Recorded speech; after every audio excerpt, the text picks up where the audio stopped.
Que alegria estar aqui. Estar com os irmãos de Barbacena, de Cristiane e adjacentes. É sempre um privilégio. Muito honrado, viu, Vanderlan, pelo convite. Obrigado. A gente é muito abençoado e muito ministrado quando estamos com os irmãos. Sempre um privilégio, amados. Então, assim, fica aqui minha gratidão e o privilégio de estar com a igreja, com os irmãos aqui. Amém? Queridos, dentro do tema proposto, eu vou precisar... Você me dá uma mãozinha para ler alguns textos para mim?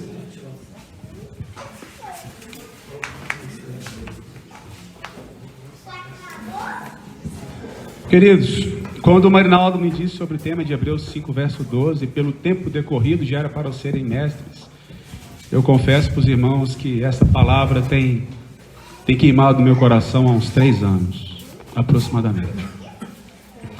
Isso tem sido o que o Senhor tem ministrado ao longo desses últimos 3 anos ao meu coração.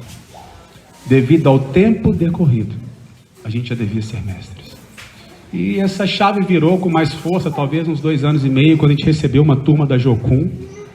Eles ficaram lá em casa, são o pessoal da base da Aninha lá, eles vieram fazer um trabalho em Belo Horizonte. Eles ficaram um tempo com a igreja em Belo Horizonte e no final eles testemunharam que eles foram grandemente impactados pelo amor da igreja, pela hospitalidade da igreja, pela comunhão da igreja, e testemunharam.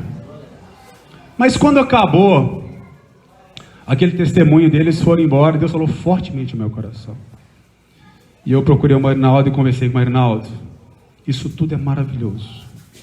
Nós sermos hospitaleiros, ter essa comunhão, ter esse amor um pelos outros, que lá em João 3,35 fala, nisso conhecerão quem são os meus discípulos, se amardes uns aos outros. Mas eu falei, Marinaldo, uma palavra caiu no meu coração quanto a isso. Eu vou falar algo que pode parecer uma heresia, mas não é. Isso tudo é secundário. A comunhão é secundária. Este amor que pregamos é secundário. Esta hospitalidade que nós temos muito forte em nosso meio é secundário. E eu falei assim, o Senhor me levou, Diego, eu quero que a igreja em Belo Horizonte, eu quero que a sua vida seja conhecida com 2 marcas. A igreja da oração e a igreja da palavra. Este é o nosso chamamento. Atos capítulo 6. Estava surgindo ali a igreja, havia uma dissensão, uma discussão entre as viúvas helenistas e as viúvas judias, porque elas estavam sendo esquecidas nas distribuição dos alimentos. O que os apóstolos fizeram? Reuniram 7 homens cheios do Espírito Santo para cuidar das mesas, mas a marca apostólica era que eles se dedicariam à oração e à palavra. Eu falei, Marinaldo, isso é muito lindo, essa marca na nossa igreja, mas a nossa igreja não ora. Salvo raríssimas exceções, você pinça na congregação. A nossa igreja não conhece de palavra. Então nós estamos preocupando com o acabamento, sendo que nós estamos negligenciando o fundamento básico. E o Senhor me trouxe, Vanderlan, esse encargo da restauração da palavra no seio da igreja.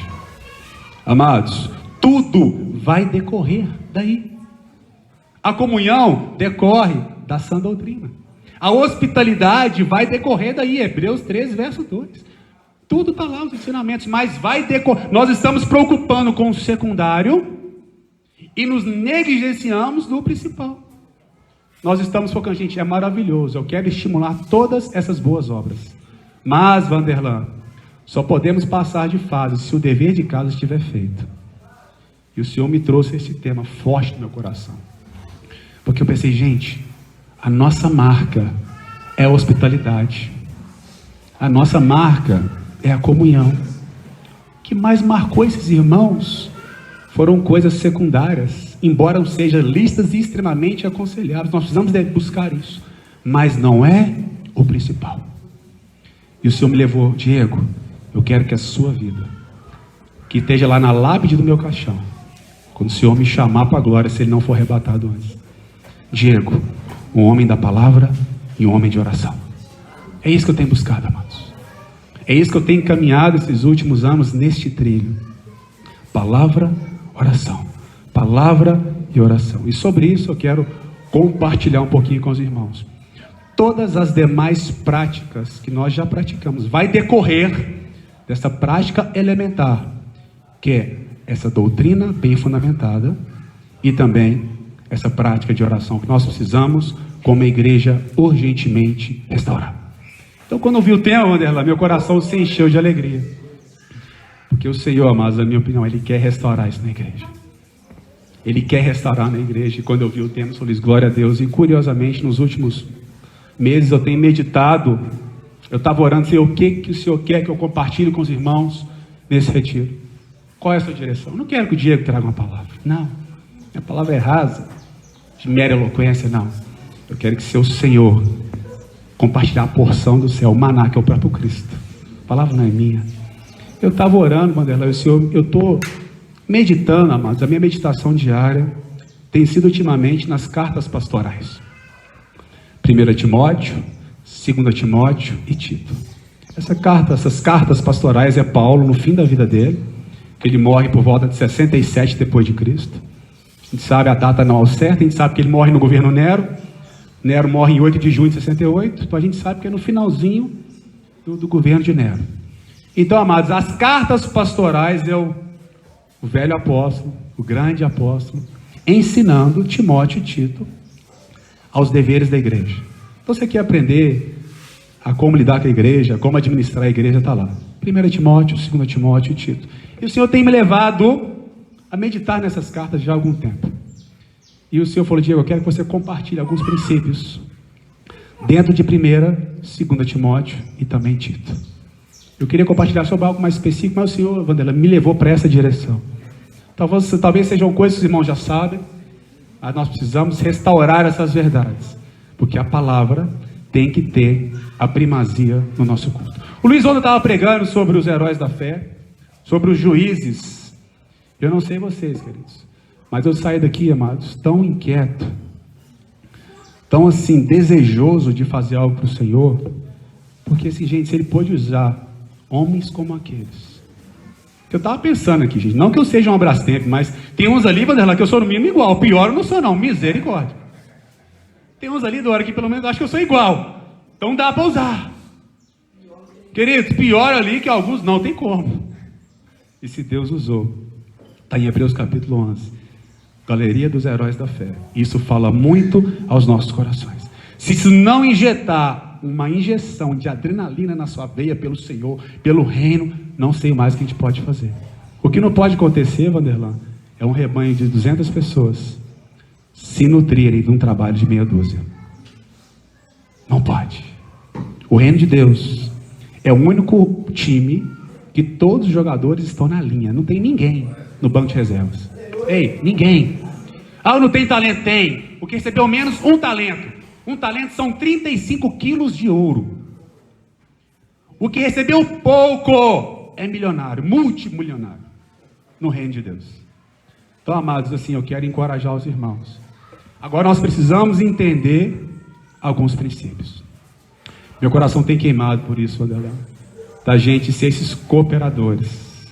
O noivo está à volta, ele já há de julgar a cada um segundo as suas obras. E dentro disso que foi compartilhado ontem, e o tema do retiro de hoje, o Senhor me encaminhou nessa direção. E o texto base que eu queria estar compartilhando com os irmãos. Queridos, ontem o Luiz falou sobre os heróis da fé, sobre os juízes. Agora, tem um ponto muito interessante. 2 Timóteo 3, verso 16 e 17 fala assim: toda a Escritura é inspirada por Deus e apta para o ensino, exortação, correção e instrução na justiça. Olha o verso 17. A fim de que o homem de Deus seja habilitado e plenamente perfeito para toda boa obra. Tem muita gente, entendeu a palavra de ontem, está encorajado. Se Deus usou o Gideão, pode me usar. Isso é um fato, amados. Eu quero te encorajar a permanecer neste caminho. Agora entenda, quem nos habilita para o serviço é a palavra de Deus.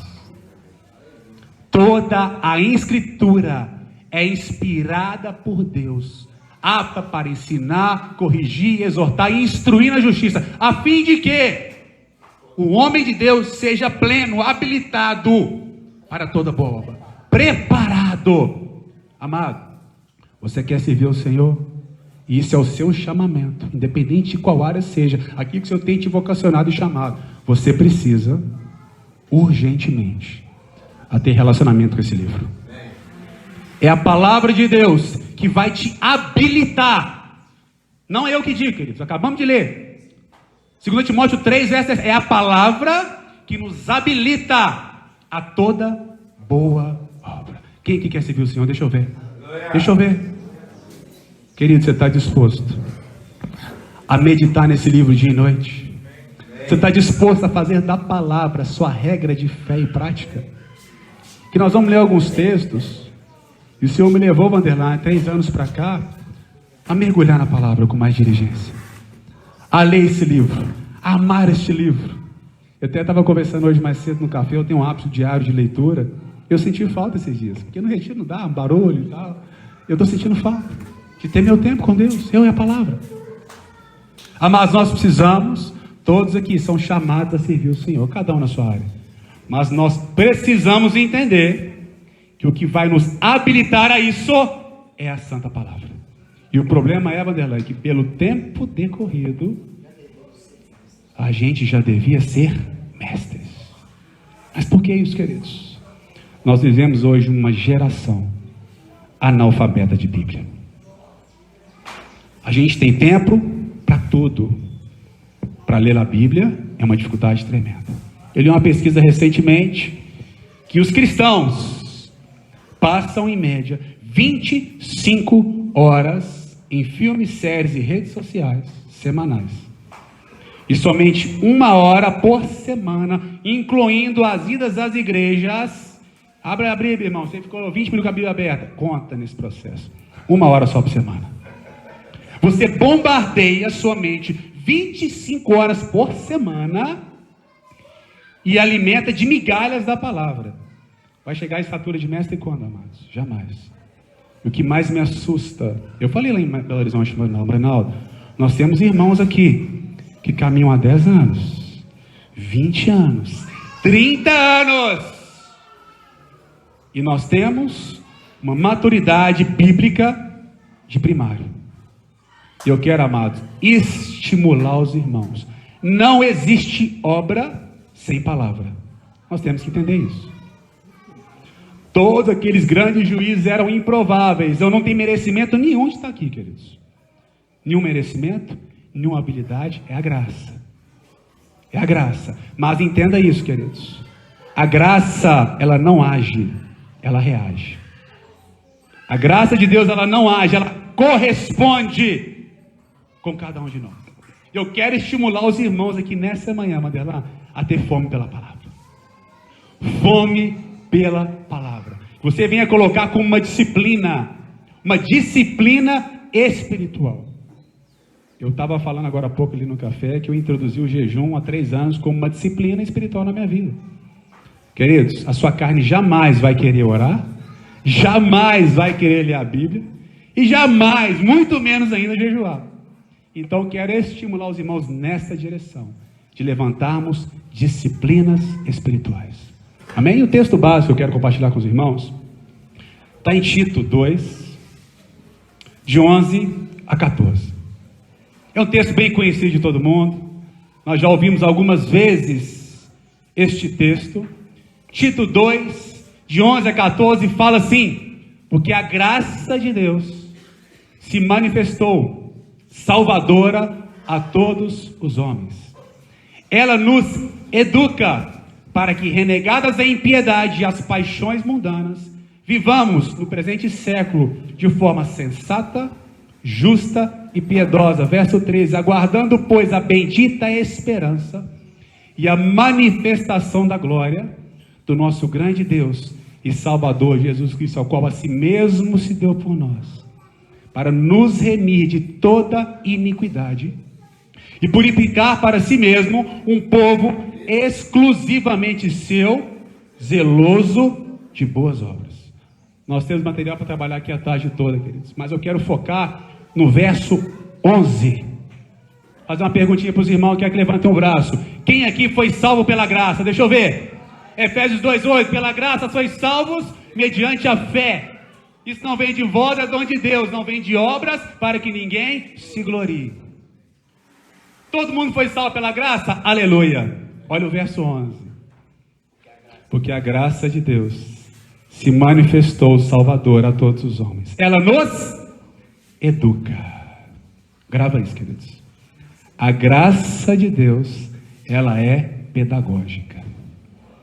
A graça de Deus, ela é voltada na questão, se você foi salvo, você foi matriculado na escola da graça. E essa escola, Elisângela, só tem uma matéria que é Cristo, e só tem um livro que é a palavra. Ela vai caminhar neste trilho, em cima da sã doutrina. Agora, muito me admira pessoas falarem que são salvas e não estão frequentando a escola da graça, que é a palavra. Queridos, é algo para a gente pensar um pouquinho sobre isso. A graça de Deus, ela é educadora. Ela vai te ensinar a abandonar a impiedade, as paixões mundanas, viver de forma sensata a relação contigo, justa a relação com o próximo e piedosa a relação com Deus. E nós precisamos entender isso, queridos. Isso vai vir como? Através do nosso relacionamento com a palavra. É um texto que marca meu coração. Toda vez que eu leio esse texto, meu coração pula de alegria. Salmo 119, 97. Como eu amo a tua lei, e nela medito dia e noite. Sei lá, Deuteronômio capítulo 6, manda a gente pregar nos batentes da porta, inculcar na nossa cabeça a sã doutrina. A pergunta é, queridos, você é salvo pela graça, glória a Deus, mas você está matriculado na escola da graça? Qual o seu contato com a palavra? Eu conheço irmãos preciosos que passam 10 dias, uma semana, 15 dias sem abrir a Bíblia, sem ler a palavra. Um dia eu estava conversando com um irmão queridíssimo, e eu falei assim: amado, como é que está? O que você tem ganhado na palavra? O que você ganhou hoje? Leu a Bíblia hoje? Eu li. Então compartilha para mim.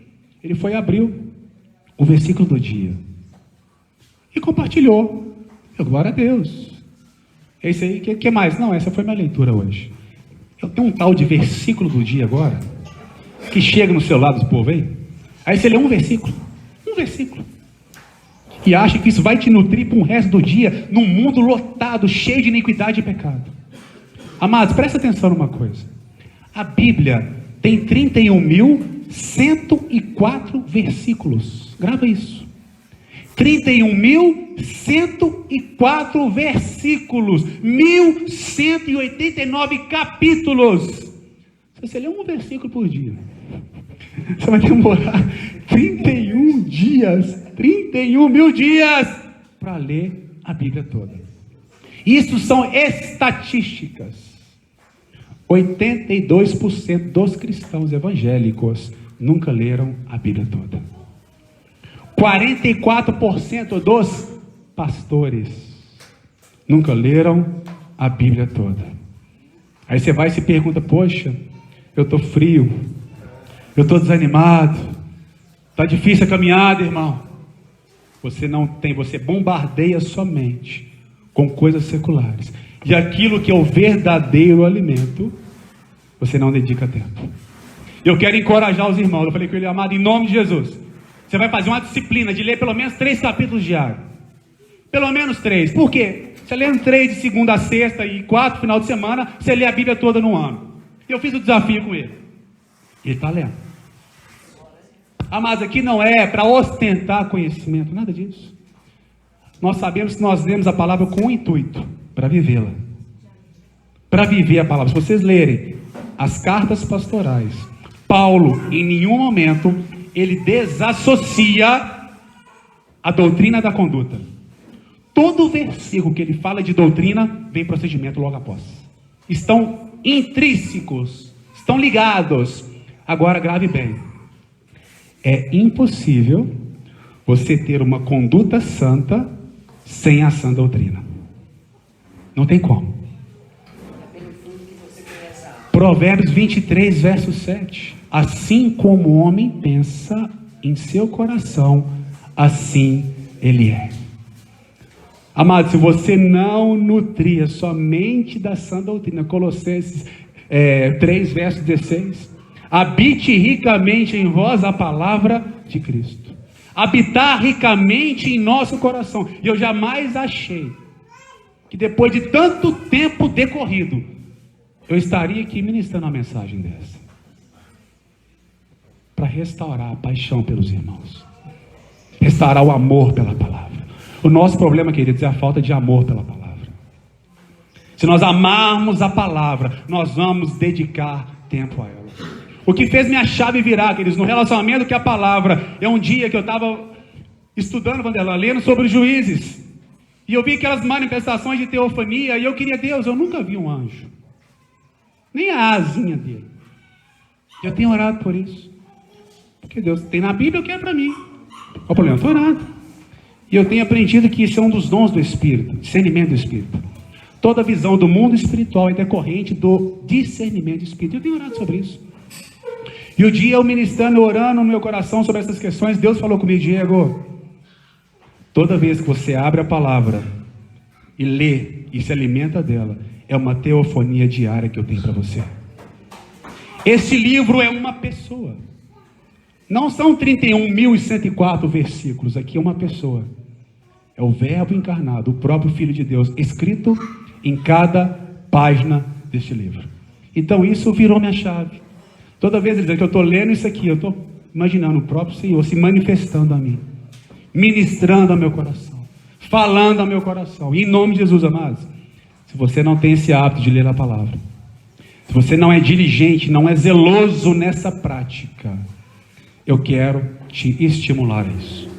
Precisamos entender que a diligência faz parte do processo. O que fala 1 Timóteo 4, verso 13 em diante? Vamos ler do 12, fala assim, olha esse texto. 1 Timóteo 4, do 12 ao 15. Fala assim, ninguém despreze, ó Timóteo, a tua mocidade. Antes, seja padrão para os fiéis na palavra, procedimento, fé, amor e a pureza. Olha o 13, até a minha chegada, dedique-se à leitura pública das Escrituras, à exortação e ao ensino. Não negligencies o dom que há em ti, ao qual lhe foi concedido por profecias e por imposição das mãos do presbitério. Olha o verso 14. Preste atenção nisso, queridos. Medite nessas coisas e se nelas diligentes, para que o teu progresso seja evidente a todos. Amados, vamos entender isso.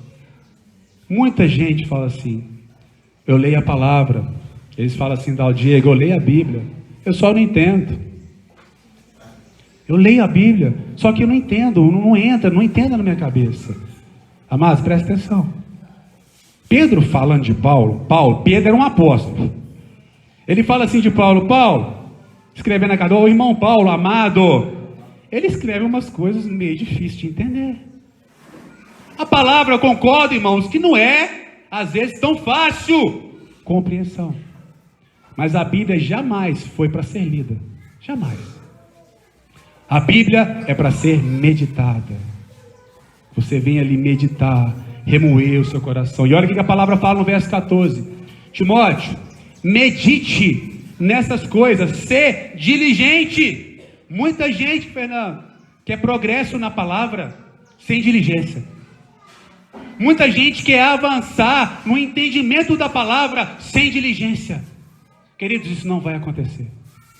O Senhor tem nos chamado, não entenda, lê de novo, leia novamente, medite. Olha o que fala, querido, 2 Timóteo 2, verso 7. Paulo instruindo também a Timóteo, pense bem nas coisas que eu vos tenho dito, e o Senhor te dará compreensão a respeito delas. Querido, o Senhor é o principal interessado de te trazer a revelação da palavra. Mas grave isso, a graça ela não age, ela reage.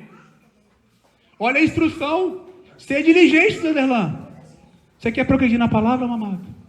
Você quer progredir na caminhada cristã? Seja diligente na sã doutrina. Seja diligente, a palavra no original ali é seja zeloso, seja cuidadoso, minucioso na palavra.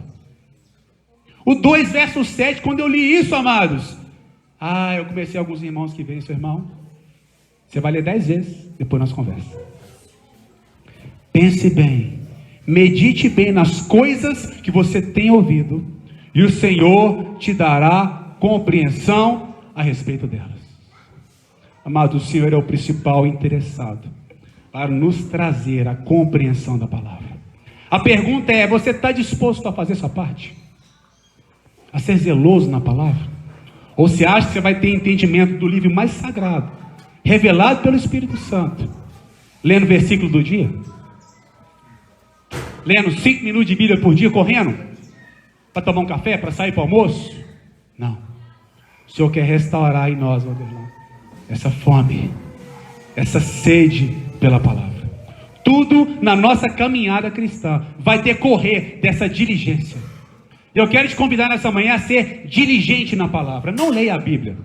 Leia jornal, leia revista, qualquer coisa. Agora, quando você ter contato com a palavra, seja diligente.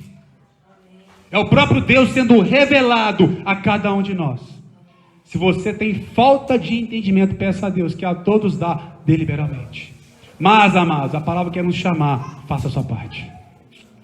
Seja zeloso. Pense, medite.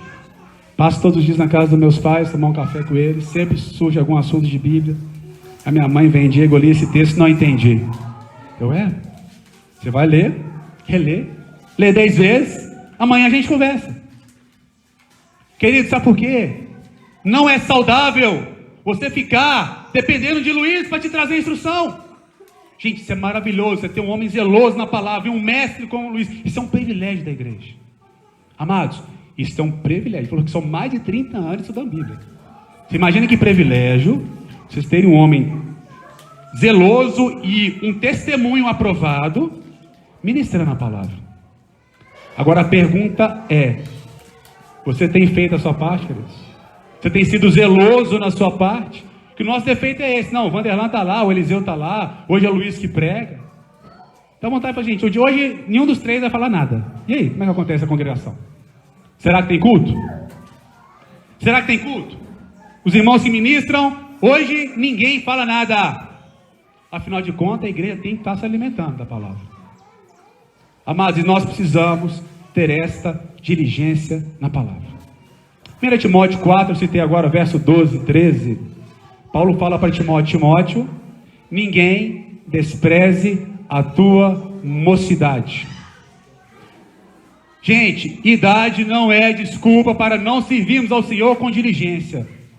Timóteo tinha em torno ali de 30, 35 anos, quando essa carta foi escrita. Eu sei porque através, nós temos ali o termo grego, mocidade, a palavra neoutos, que era alguém que estava apto para o serviço militar, que ia até 40. Então Timóteo era um jovem. Mas ele com 30 anos, Eliseu, tinha uma envergadura de um ancião. Por quê? 2 Timóteo 3, verso 15. Desde a terna infância, você conhece as sagradas letras, que pode tornar-te sábio para a salvação pela fé em Cristo Jesus. Amados, aqui o Senhor quer nos chamar jovens. Eu fico vendo jovens aqui, meu coração queima. Não tem a ver com a idade, tem a ver com a maturidade, que o Senhor tem trabalhado no nosso coração. E o progresso vem aqui, ó. O progresso está aqui. Diligência na palavra. Você quer crescer no reino? Você quer caminhar? Você quer avançar? Caminhe na palavra. Muita gente, eu tenho ouvido isso nos últimos dias, Diego, eu estou desanimado. Eu estou frio. Eu não estou conseguindo caminhar, situações me ofuscando. Primeira pergunta que eu faço: como está o seu relacionamento com a palavra e coração? São os primeiros sinais que desaparecem. Quando a gente vai vendo a vida de oração e a vida prática na palavra, não só de leitura como prática, que é o de fato importa, o resultado é, amados, o esfriamento. Eu quero convidar os irmãos a sermos acesos. Querido, Jesus está às portas. E eu anseio por esse dia. Meu coração queima por esse dia. Agora um ponto interessante está lá no verso 13. Fala assim: Timóteo, até a minha chegada, dedique-se à leitura pública das Escrituras, à exortação e ao ensino. Queridos, a palavra tem que ter a primazia no nosso culto. Nós temos lá em Belo Horizonte 1h30 mais ou menos de reunião. De 8 a 8h30, 8h40, o louvor, tem um avisozinho, e muitas das vezes a palavra fica um pouco encolhida. Queridos, a gente possa tirar tempo de tudo, os avisos do louvor, de qualquer coisa, mas a palavra tem que ter a primazia no nosso culto. A leitura pública das Escrituras não é falar sobre a palavra, mas falar a palavra.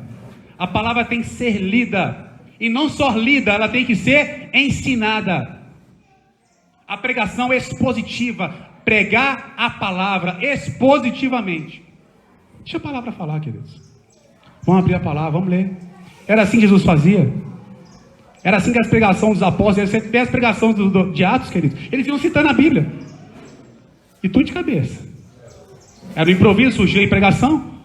Queridos, eles vinham citando desde os patriarcas e vinham subindo, até chegar à conclusão. Que coisa maravilhosa. A palavra tem que ter esta primazia nos nossos cultos. E não só lida, Eliseu, ela tem que ser explicada. E não só lida e explicada, ela tem que trazer a exortação. O que é isso, queridos? A aplicação prática. A leitura da palavra, o ensino é a explicação do texto, e a exortação, Vanderlan, é a aplicação prática daquilo que nós temos ouvido. Você quer ver, Vanderlan, os irmãos aqui de Barbacena ter um salto na caminhada? Vamos colocar os irmãos a ser zelosos na palavra. Queridos, esse é o princípio bíblico. A Bíblia é um livro de princípios. Medite nessas coisas, sê nelas diligentes, para que o teu progresso seja evidente a todos. Vanderlan, lê para mim, por favor, Neemias 8, verso 8. Vamos abrir lá, queridos? Neemias 8, verso 8. Neemias 8, 8.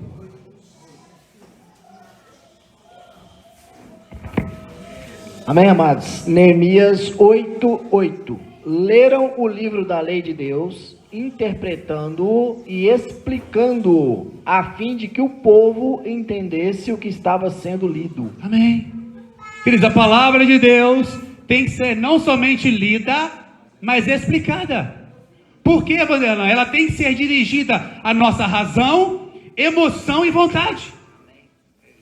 A palavra de Deus, ela tem que, para manifestar a mudança de vida, ela tem que atingir a nossa razão, leitura, ensino, a nossa emoção e a exortação de forma prática, através da exortação. Ela tem que ser direcionada à razão, emoção e vontade.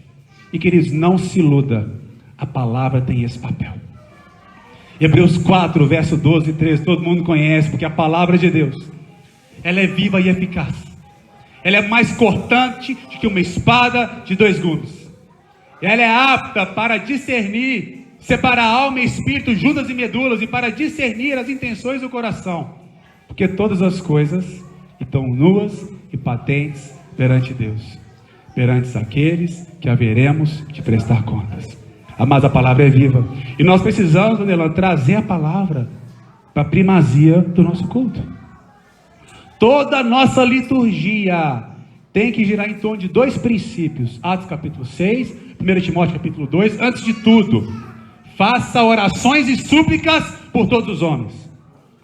Oração, a primazia, e a palavra, o centro das nossas reuniões.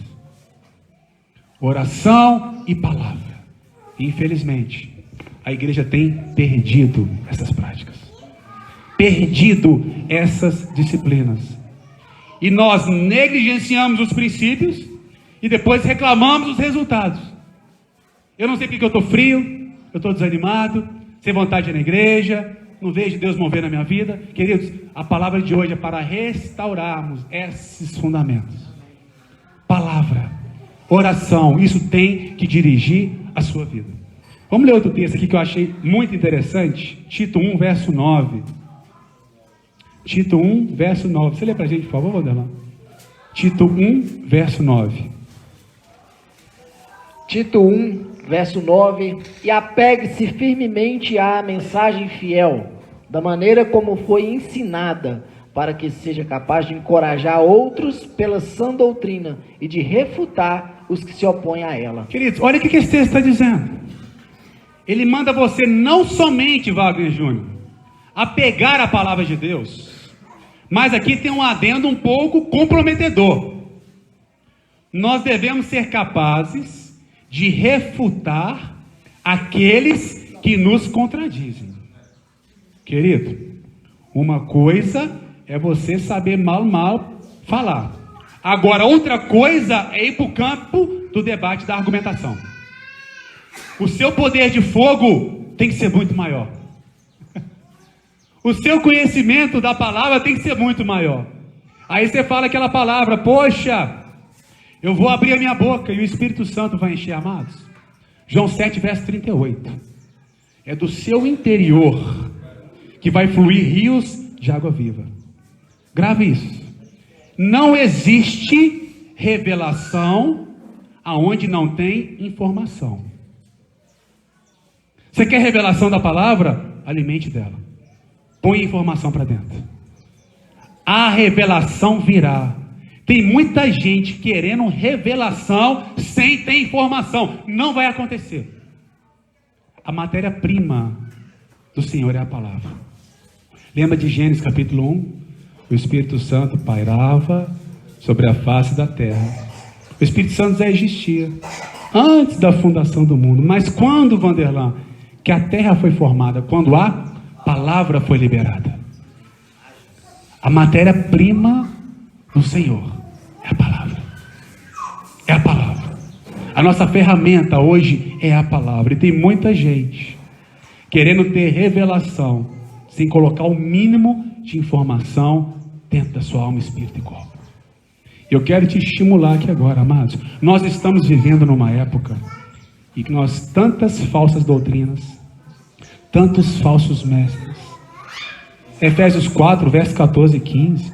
Não sejamos como meninos, levados de um lado para o outro, que por qualquer vento de doutrina, que os homens, pela sua astúcia, nos induzem ao erro. Mas, seguindo a verdade em amor, cresçamos em tudo naquele que é o cabeça, Cristo.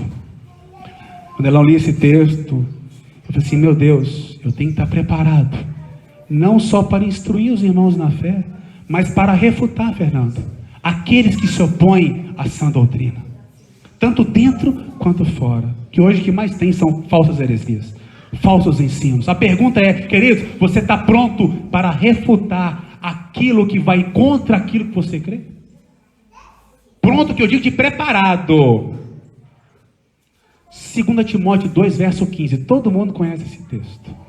Procure apresentar-te a Deus como um obreiro aprovado, que maneja bem a palavra da verdade, e não tenha do que se envergonhar. Queridos, grave bem esse texto.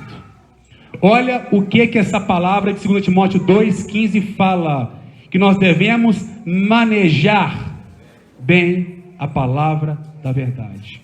Queridos, manejar é ter habilidade, destreza. Qual que é a nossa arma? A palavra. Tem muito. O Luiz ontem compartilhou sobre Eude, que matou o rei de Baçã. Mas os irmãos observaram que ele tinha um punhal de 2 gumes. Tem muita gente hoje, Rita, querendo enfrentar a rei de Baçã sem a arma da verdade, que é a palavra.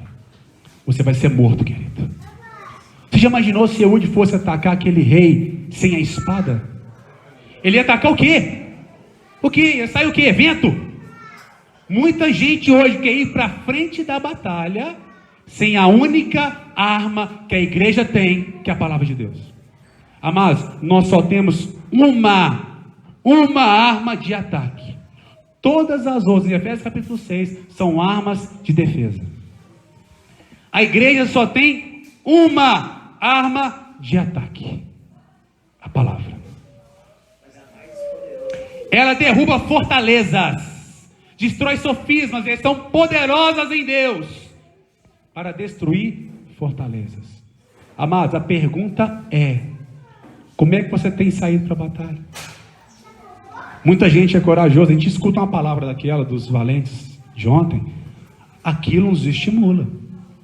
Os improváveis, todos nós aqui, a começar por mim, sou improvável, mas eu preciso entender que eu não posso sair para a batalha sem a minha arma, porque é ela, Dora, que vai me habilitar para o combate. É a palavra de Deus. Então, queridos, eu quero pegar carona na palavra do Luiz ontem, a você se reanimar no Senhor, você se encorajar a servir o reino, a palavra de Deus, o reino conta com você. Mas eu quero te estimular agora a você ser enviado da maneira correta, a você tacar a sua espada na bainha e manejar bem. Está vindo pela direita aqui, o golpe é na direita, para a esquerda é frontal, embaixo, em cima. Maneje bem a palavra da justiça. Para manejar bem, nós temos que ter intimidade com a espada. Nós temos que saber manejar bem a palavra da justiça. Isso vai se vir como, queridos? Através da leitura da palavra. Olha esse texto, abre para mim, por favor, Madelão. 1 Pedro, olha esse texto, amados. 1 Pedro 3, verso 15. Olha esse texto. 1 Pedro 3, verso 15. Capítulo 3, versículo 15, diz assim: antes, santifiquem Cristo como Senhor no coração. Estejam sempre preparados para responder a qualquer que lhes pedir a razão da esperança que há em vocês. Guedes, fala para mim. Fala para mim. Você está pronto para corresponder com esse versículo? Lê de novo, Vanderlão, por favor. Presta atenção, queridos. Antes, santifiquem Cristo como Senhor no coração. Estejam sempre preparados para responder a qualquer que lhes pedir a razão da esperança que há em vocês. Guedes, você é crente, meu irmão? Você pode me convencer disso mesmo? A Bíblia fala, você tem que estar pronto para responder. Doutor, você é crente no Senhor? Você está pronto para defender sua fé? Pronto a manejar bem a espada? Eu vou te golpear, você consegue defender? Amém, queridos? Uma pergunta aqui, queridos. Se o evangelho dependesse só de você, não existe mais ninguém na terra, sobrou só você de discípulo e o mundo todo aí dançando carnaval. A pergunta que eu quero fazer para cada um de nós: se o evangelho dependesse só de você, Fernando, só você aqui, ó, nós dois. Se o evangelho, se Montes Claros, toda aquela cidade, aquela região do norte, dependesse só do Fernando, ele morreria ou ele iria se expandir? Queridos, esta é a pergunta. Wagner Júnior, se hoje só existisse você de discípulo e toda a sua volta somente pagãos, lê de novo o verso 3,15 para mim, Vanderlan. Presta atenção nesse texto, eu quero que você me responda com sinceridade. Antes, santifiquem Cristo como Senhor no coração. Estejam sempre preparados para responder a qualquer um que lhes pedir a razão da esperança que há em vocês. Se hoje só sobrasse cada um de nós, Wagner Júnior, a pergunta é: o evangelho morreria?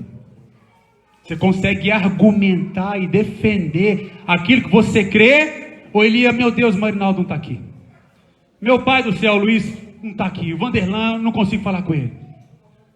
A pergunta é, queridos, você tem que estar preparado. É um ledo engano falar que ama o Senhor e não ama a sua palavra. É uma mentira. Se você fala que ama o Senhor e não ama a sua palavra, você está enganando a você mesmo. Queridos, o Senhor tem levado no meu coração a não termos essa diligência, esse cuidado na palavra. Isso é pecado. Mateus 22, verso 29. O que é pecado? Errar o alvo. Eu tenho um alvo, a palavra. Eu errei o alvo, é pecado. Amém? Mateus 22, 29 fala assim: errais por não conhecerem as Escrituras. e nem o poder de Deus. Vida de palavra e vida de oração. Vida de palavra e vida de oração. Irmão, se você não está sendo diligente, não está se alimentando da palavra diariamente, irmãos, se arrependa diante do Senhor. Porque a gente tem homens zelosos na palavra, como Luiz, Daniel, tantos outros. É um privilégio, mas acaba nos trazendo um certo comodismo. Não, deixa as coisas difíceis para o Daniel quebrar a cabeça. Eu lembro do primeiro retiro que eu vim aqui, ele falou sobre Daniel 8 a 11, não sei, aqueles reis, misericórdia, quase que eu fui embora, Daniel, tchau para você. Ele foi pegando aqueles reis e foi vindo, um matou o outro, que tomou a mulher do outro, que casou com o outro, e foi indo. Amados, glória a Deus. Entenda o seguinte, mestres na casa de Deus são ministérios específicos, mas todos nós devemos ter uma porção de mestre dentro de nós, para defendermos aquilo que cremos. Então o escritor de Hebreus não estaria cobrando de você, querido. Eu já ouvi, eu não sou mestre. Eu não sou mestre? Por que eu tenho que saber a palavra? Porque a Bíblia te chama isso. A Bíblia te chama a proclamar. Como você proclama aquilo que você não sabe? Assim como você pensa, assim você é. Grave isso, amados. Não confunda ministério de mestre com você ter um papel de mestre no corpo de Cristo para proclamar, para ensinar. O que é um mestre? Aquele que ensina. É claro que aquele que tem o ministério de mestre, no original grego de Efésios capítulo 4, é homem dom. É um dom que Deus deu. Acabou. Deus deu, está dado. Deus deu, é um dom. É irrevogável. Romanos 8, 11, verso 28. Porque os dons e os chamados de Deus são irrevogáveis. Deus deu. Agora, isso não te impede de ter a sua diligência para ter a sua proporção de mestre.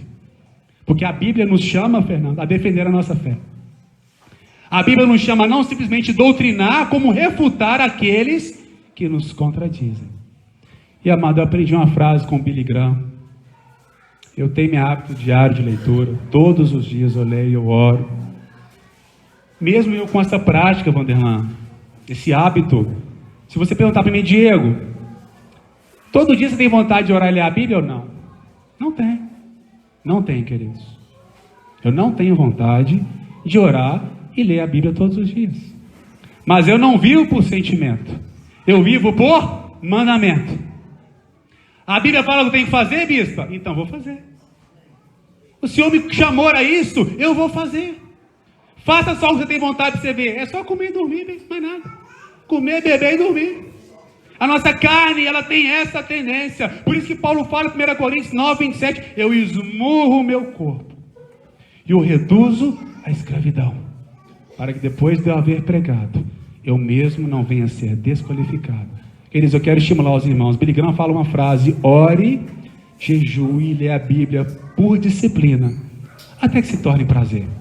E mesmo quando se tornar prazer, haverá dias que o cansaço vai bater, o desânimo vai bater, mas nós caminhamos por mandamento. Nós temos um soberano chamamento e uma santa vocação. Amém? Vamos caminhar para não alongar muito. Amados, eu quero estimular os irmãos então, nessa leitura individual. Eu quero estimular os irmãos nessa meditação, nessa diligência. Vanderlan, você imaginou uma igreja com vários irmãos acesos na palavra? Querido, você imaginou que avivamento que vai ser na igreja, Eliseu? Os irmãos acesos na palavra. Acesos. E a palavra provoca essa fome. Eu estava brincando mais cedo ali, que para comer e coçar, é só começar.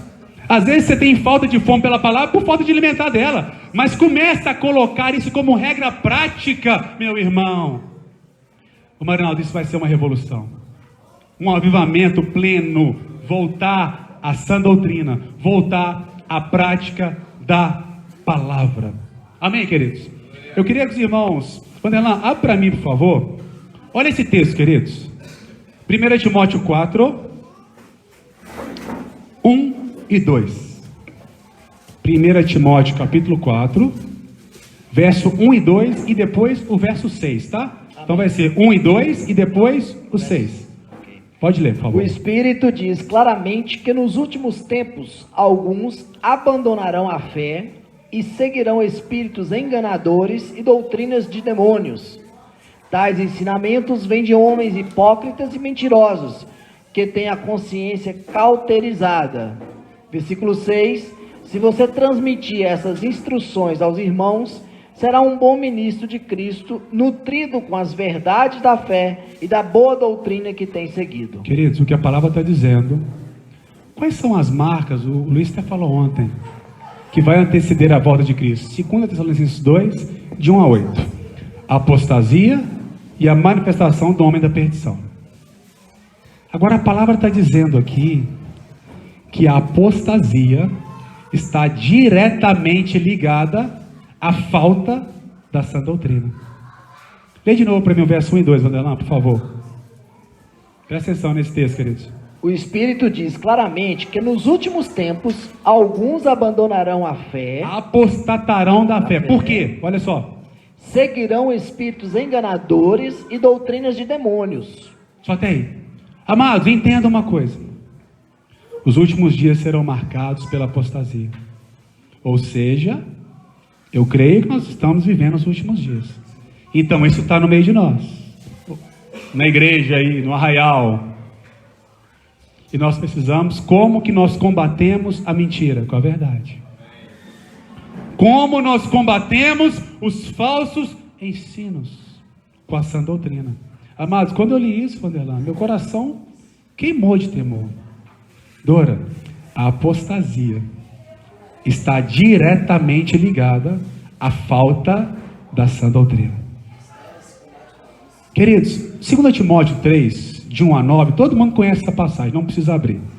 É Paulo falando para Timóteo: Timóteo, sabe que nos últimos dias sobrevirão tempos difíceis.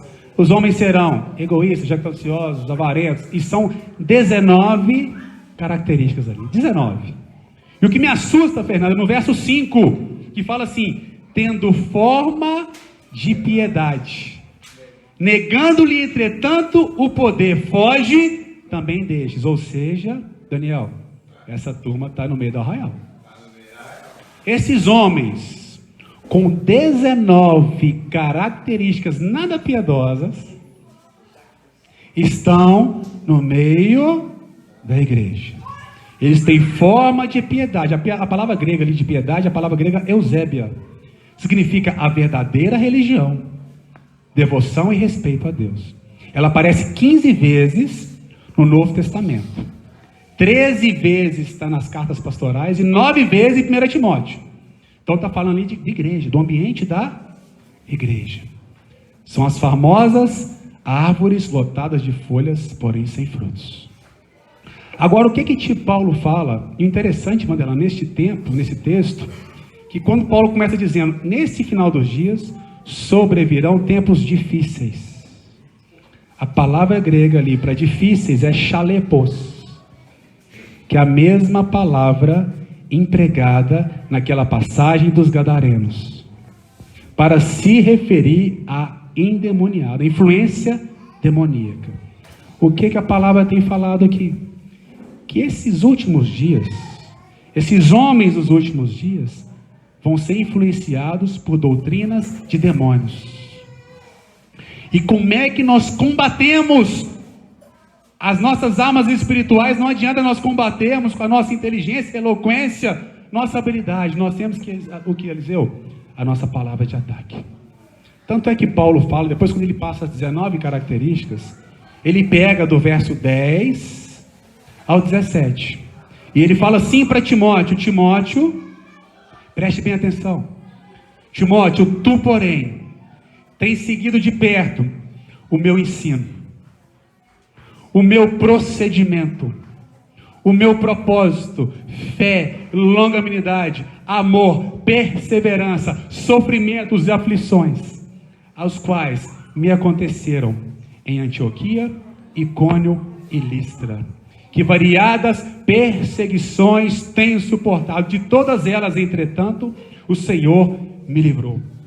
Quanto aos homens maus e perversos, eles irão de mal a pior, enganando e sendo enganado. Verso 15, tu, porém, desde a infância, conhece as sagradas letras, que pode tornar-te sábio para a salvação pela fé em Cristo Jesus. Olha o verso 16 e 17. Toda a Escritura é inspirada por Deus e apta. Ela vem para ensinar, exortar e corrigir e nos habilitar, queridos, para toda boa obra. Eu quero focar também, é interessante a gente meditar sobre esse texto, do 4, do 1 ao 7, que está neste contexto. Paulo fala assim para Timóteo: Timóteo, conjuro-te, rogo-te, perante Deus e a Cristo Jesus, que há de se manifestar na manifestação do seu reino, pregue a palavra, exorte e admoeste com toda longanimidade e doutrina, pois virão dias em que não suportarão a sã doutrina. Pelo contrário, cercar-se-ão de mestres, segundo as suas próprias cobiças, e sentirão como que coceira nos ouvidos. Tu, porém, eles não darão ouvidos à verdade, e eles vão se entregar às fábulas. Olha o verso 5. Tu, porém, sê sóbrio em todas as coisas, suporte as aflições, faze o trabalho de um evangelista, cumpra cabalmente o teu ministério. As trevas não vão avançar, queridos. Essas falsas doutrinas, elas não vão avançar em nosso meio. Agora, você está preparado para pregar a doutrina com toda longanimidade e doutrina? Olha o verso 6, ele falando: Timóteo, quanto a mim, já estou sendo oferecido por libação, e o tempo da minha partida já é chegado. Verso 7, que coisa linda. Eu combati o bom combate, completei a carreira e guardei a fé. Verso 8, agora porém, a coroa da justiça me está guardada, ao qual o Senhor, o reto juiz, me dará naquele dia, não somente a mim, mas a todos aqueles que amam a sua vinda.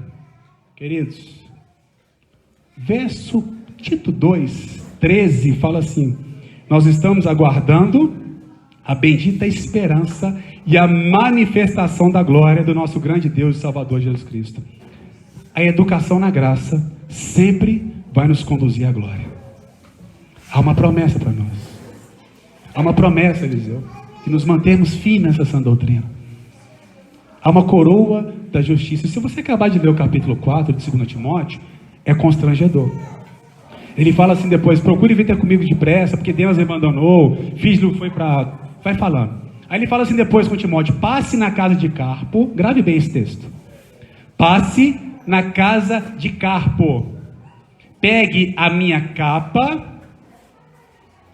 os livros e os pergaminhos. Paulo, o apóstolo, encarcerado em Roma, aguardando a sua execução, o maior vulto do Novo Testamento, escreveu 13 das 27 cartas no final da vida dele. Um dia eu estava conversando com o irmão está tendo estudo toda quinta-feira lá em Belo Horizonte.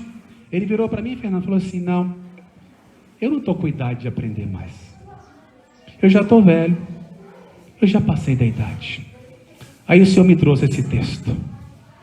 Paulo, o maior expoente do Novo Testamento, feito tudo e mais um pouco, no final da vida dele, traga os meus livros, eu quero estudar.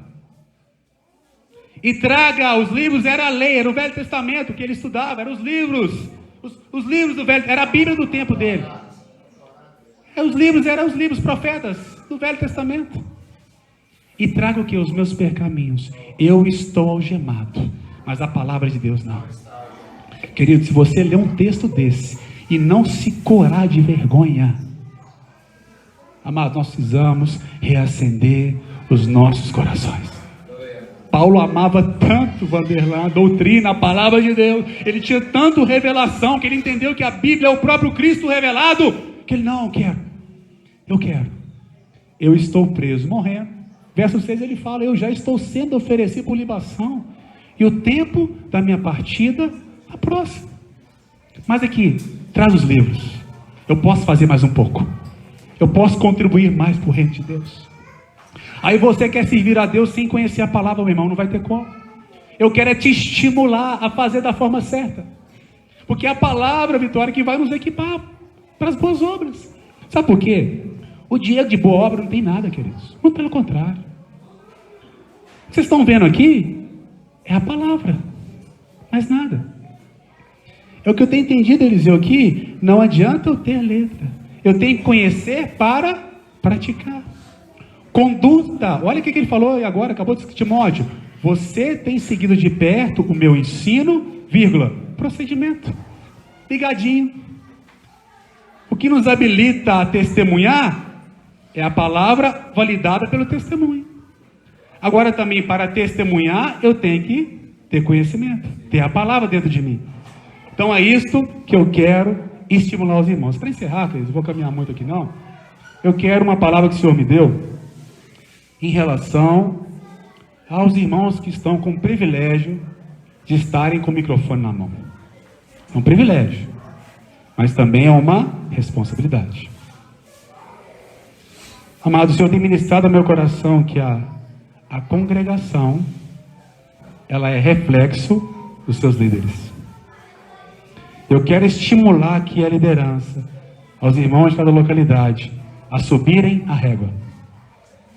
A subirem a régua.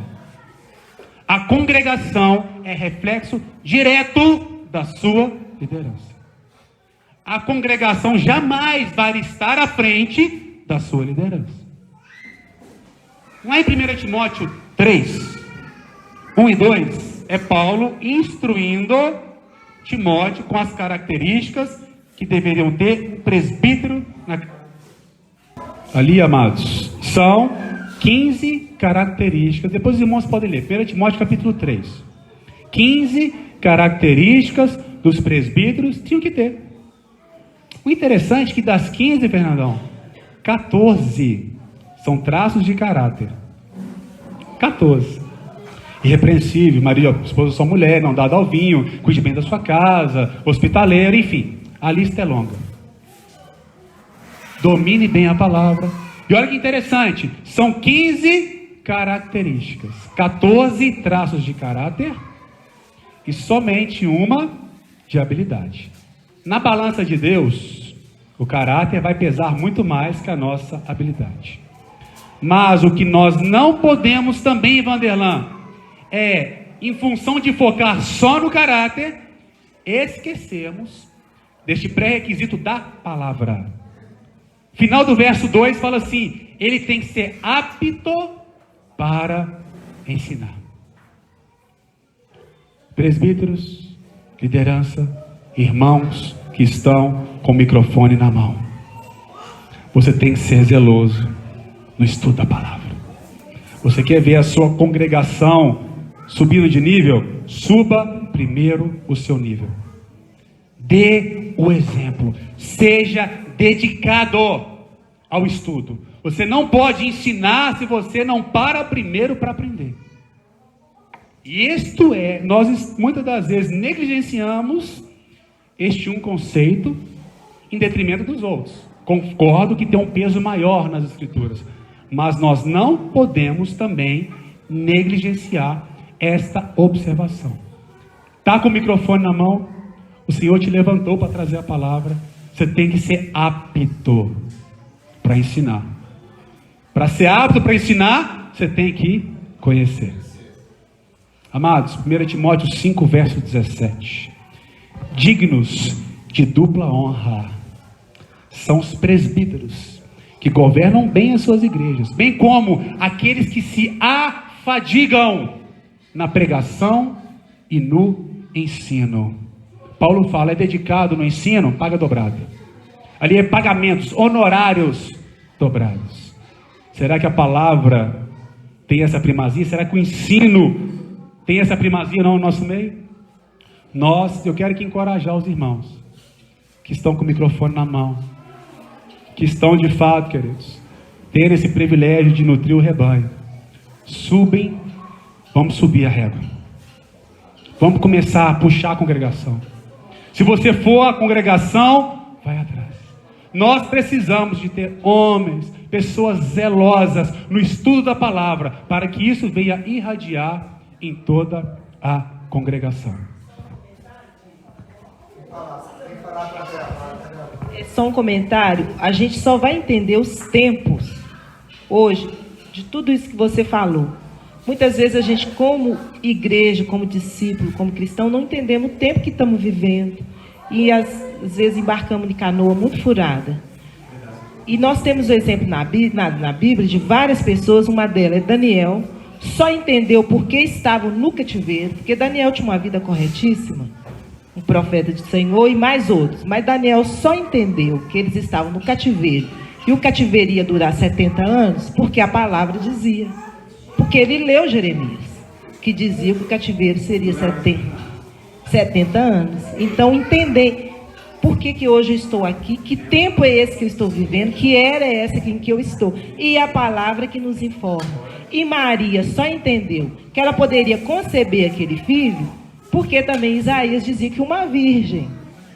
E só Maria e José sabiam. Porque mais ninguém, porque Maria já tinha um relacionamento com José. Mas Maria sabia que ela era virgem. E José teve dúvida.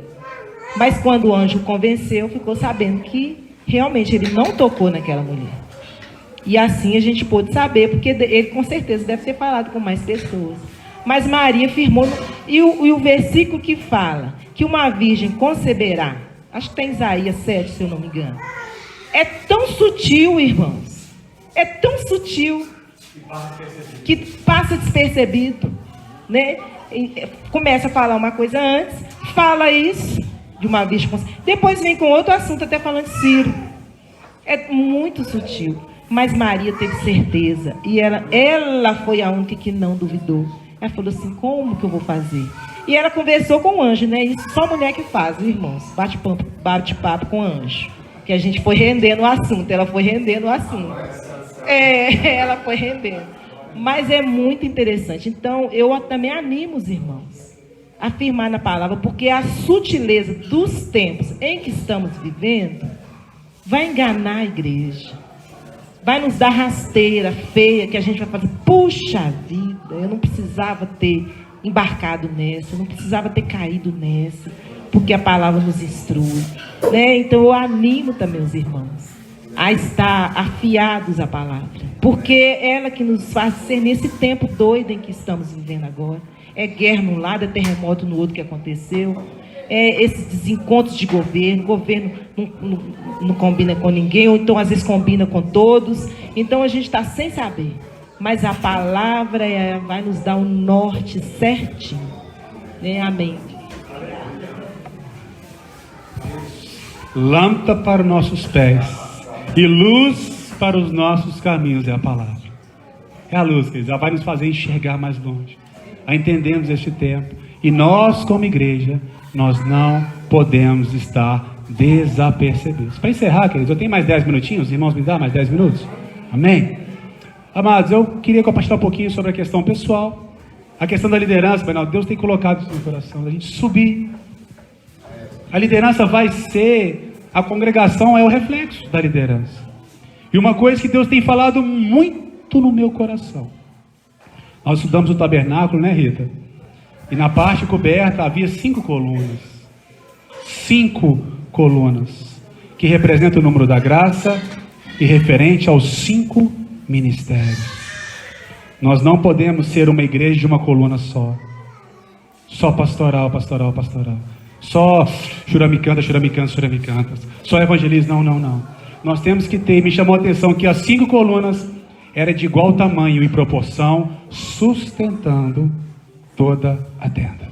Eu tenho orado por isso, para que o Senhor levante na sua igreja os 5 ministérios atuantes: ministério pastoral, ministério de ensino, o ministério profético, o ministério apostólico e o ministério evangelístico. Eu quero que os irmãos me ajudem nessa oração, nessa causa. Coloque esse peso de oração no coração dos irmãos. Eu tenho orado por isso, e em nome nós vamos ver essa igreja sadia, sustentada, que são esses 5 ministérios que vão manter a tenda de pé. Olha lá para mim, por favor, Êxodo 16, querido, já vou encerrar. Eu quero só, esse texto também me chamou muita atenção. Êxodo capítulo 16. Versículo 1 em diante. Do 14 ao 16. Falei a priori aqui da nossa busca individual, Depois falei rapidamente sobre a questão da liderança, para eles serem homens zelosos e subir a regra da congregação.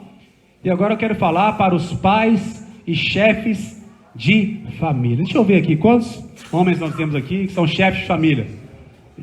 Glória a Deus. Amados, esse finalzinho é mais direcionado para você. Eu quero que você me dê mais 10 minutos, eu já vou encerrar, mas que você não perca aquilo que o Senhor quer trazer ao seu coração. Êxodo, verso 16. Capítulo 16, do verso 14 ao 16. Isso aí. Amém. Lê para nós, por favor. Depois que o orvalho secou, flocos finos, semelhantes à geada, estavam sobre a superfície do deserto. Quando os israelitas viram aquilo, começaram a perguntar uns aos outros: o que é isso? Pois não sabiam do que se tratava. Disse-lhes Moisés: este é o pão que o Senhor lhes deu para comer. Assim ordenou o Senhor: cada chefe de família recolha o quanto precisar, um jarro para cada pessoa da sua tenda. Amados, para encerrar, eu quero focar neste princípio, o que a igreja já fala há bastante tempo, inclusive. Muito tempo eu vejo a igreja falando sobre este princípio. Essa passagem de Êxodo 16 foi a primeira vez que o maná caiu sobre a terra. Estavam no deserto e o maná caiu. Tanto é que o original que aparece ali é manru. O que é isso? Eles não sabiam o que era. E a palavra de Deus fala, Moisés vem e traz a direção do Senhor, que era para eles escolherem. Mas eu achei fantástico, queridos. Está lá no verso... Lê para mim o 18, por favor. 18. Quando mediram com o jarro... Não, 17, Vanderlan. 17. Os israelitas fizeram como lhes fora dito. Alguns recolheram mais, outros menos. Eu quero que está o chefe da família. Lê para mim, Paulo. 16. Assim ordenou o Senhor: cada chefe de família recolha o quanto precisar, um jarro para cada pessoa de sua casa. Amados, de quem que é a incumbência, a responsabilidade que o Senhor colocou de nutrir espiritualmente a nossa tenda. Cada chefe de família. A primeira vez que o maná caiu, que é um simbolismo claro de Cristo, que é o pão vivo que desceu do céu, conforme João capítulo 6. O que Deus fala para Moisés? Não, toda a tenda vai lá buscar, Vanderlan? Não. Fiquem na sua tenda. Cada chefe de família recolhe e vai encontrar na praça para comer com os outros chefes? Não. Aqui nós temos um princípio que não pode ser negligenciado. Cada chefe da família vai lá, recolha e volte para o interior da sua tenda. Queridos, que isso venha trazer temor nos nossos corações. Eu sou responsável por nutrir minha esposa e minha filha no Evangelho. Se você tem falhado, queridos, vai diante de Deus. Mas essa responsabilidade, Eliseu, o Senhor conferiu aos nossos ombros. Doutor, você é o chefe da sua casa. Você tem que ir lá buscar o maná. E na palavra, rebuscar. Elas têm que buscar, claro. Mas a obrigação, a responsabilidade de ir lá fora buscar, cavar esse maná e levar para o interior da sua tenda é de cada chefe de família aqui representado. Amados, que não venhamos chegar diante de Deus e sermos cobrados por isso e achados em falta. O Senhor nos dê essa responsabilidade. É um privilégio, sei lá, acolher o próprio Cristo e alimentar a sua família. Eu vou ter minha porção do Cristo aqui hoje. Eu vou lá colher o próprio Cristo. Vem aqui minha esposa e minha filha, vamos sentar e repartir Cristo. Amados, que isso tem que aquecer o nosso coração. Nosso coração tem que queimar por isso. Não é assentarmos, vamos ver uma série, passamos 3, 4, 5 horas vendo uma série. Nada contra, queridos. Vamos ver um filme, passa a tarde toda. Mas o Senhor tem te chamado nessa manhã para sentar a sua família. Isso é a porção que o Senhor me deu hoje. E eu quero alimentar vocês. Essa é a porção que eu ganhei. Eu quero nutrir a minha família com a sã doutrina. Chefe da família que está aqui, não seja negligente, não seja faltoso, dessa observância que Deus lhe confiou. Vamos ler para mim. Lê para mim agora, Vanderão, por gentileza, o verso 17 a 19. Olha esse texto, queridos. Êxodo 16, do 17 ao 19, amados. Os israelitas fizeram como lhes fora dito. Alguns recolheram mais, outros menos. Quando mediram com o jarro, quem tinha recolhido muito não teve demais, e não faltou a quem tinha recolhido pouco. Só tem. Amados, olha que observação interessante. A Bíblia agora, Vanderlan, dá mais um plus. Dá mais um detalhe a mais. O maná está lá fora. Alguns colheram mais e outros colheram menos. Como é que tem andado a sua fome por Deus? É um dos textos que eu sou apaixonado, é Provérbios 27, verso 7. Aquele que está saciado, ele despreza o favo de mel, mas para quem está faminto, até o amargo é doce. Como é que é sua fome pelo Senhor? Está sendo custoso ficar aqui 1h e 15? Paulo pregava de meia-noite até às 6 horas da manhã. Virava a noite pregando. Lá com os presbíteros em Éfeso na praia, viraram a noite orando e pregando. Amada, a palavra é pesada para você. Te traz inquietação. Te traz a vontade louca de beber água e ir no banheiro. Nada contra. Mas a gente fica quietinho vendo o filme.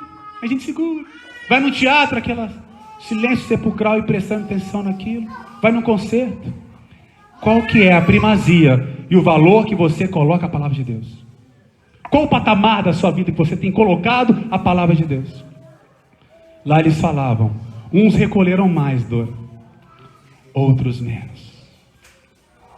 A palavra é o próprio Cristo. Aquele que de mim se alimenta, por mim viverá.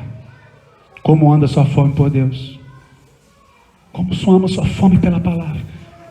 Quando você vai relacionar com ela, abre, já li meu versículo do dia. Ou será que você quer ali, Dora, sentar e ler como não passar nada despercebido? Qual é o seu coração, queridos? Nós temos ensinamento desde Êxodo 16. Uns, Fernandão, colhiam mais. Não, eu quero ter mais de Cristo para repartir com a minha família. Ou será que você chegava só com um cantilzinho de manazinho? A palavra mostra, queridos, que desde outrora sempre teve pessoas que tiveram mais fome por Deus do que outras. E eu quero estimular os irmãos aqui agora, com essa palavra, a aumentarem a sua fome por Deus.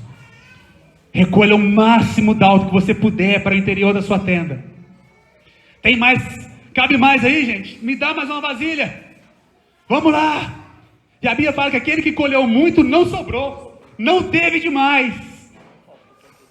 Cristo é uma fonte inesgotável. Eu já li muita Bíblia hoje. Não, queridos, não. Colha o máximo que você puder. E o foco é sempre, primeiramente, nutrir a sua tenda. Amém, queridos?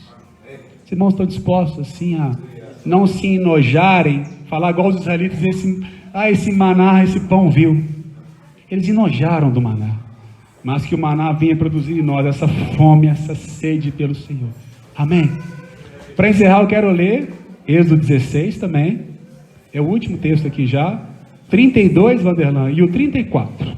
Êxodo 16, 32 e 34. Vamos abrir lá? Amém, vamos ler? amém. Disse Moisés, o Senhor ordenou-lhes que recolham um jarro de maná e guardem-no para as futuras gerações, para que vejam o pão que lhes dei no deserto, quando os tirei do Egito. Então Moisés disse a Arão, ponha uma vasilha à medida de um jarro de maná e coloque-a diante do Senhor, para que seja conservado para as futuras gerações. O Senhor mandou recolher esse maná, colocar num vaso. Ele ficava dentro da arca da aliança, juntamente com as tábuas da aliança e a vara de Arão. Deus mandou marcar e guardar para as futuras gerações como um estatuto perpétuo. Existe um maná exclusivo. escondido.